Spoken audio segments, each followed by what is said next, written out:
क्या खराब फसल भी सरकार खरीदेगी? क्या खिलाड़ियों को ओलंपिक की तैयारी के लिए एडवांस पैसा मिलेगा? और क्या अब जमीन की पैमाइश सैटेलाइट से होगी? नमस्कार, मैं हूं आपके साथ शिवानी भदौरिया और आप देख रहे हैं मुख्यमंत्री इस हफ्ते। सबसे पहले बात किसानों की। अब बेमौसम बारिश और ओलावृष्टि से खराब हुई फसल को लेकर किसानों को बड़ी राहत मिली है। मुख्यमंत्री नायब सिंह सैनी के आग्रह पर केंद्र सरकार ने गेहूं खरीद के नियमों में ढील दी है। अब 30% तक चमक वाले और 15% तक सिकुड़े दाने वाले गेहूं की भी सरकारी खरीद होगी। यानी किसानों को अब नुकसान की चिंता कम होगी और मंडियों में खरीद भी तेजी से हो रही है।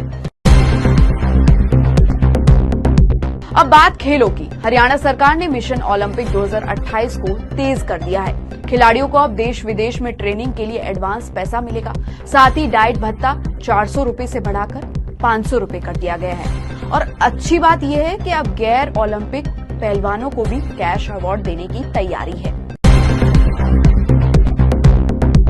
अब चलते हैं प्रशासनिक सुधार की तरफ। राजस्व विभाग में बड़ा बदलाव करते हुए अब जमीन की पैमाइश सैटेलाइट्स और रोवर मशीन से की जाएगी।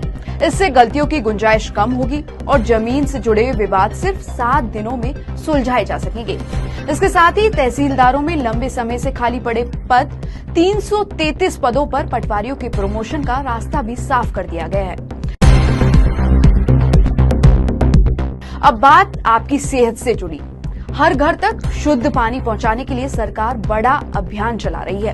मानसून से पहले और बाद में पूरे हरियाणा में 2,22,000 पानी के सैंपल की जांच की जाएगी ताकि हर परिवार को साफ और सुरक्षित पेयजल मिल सके।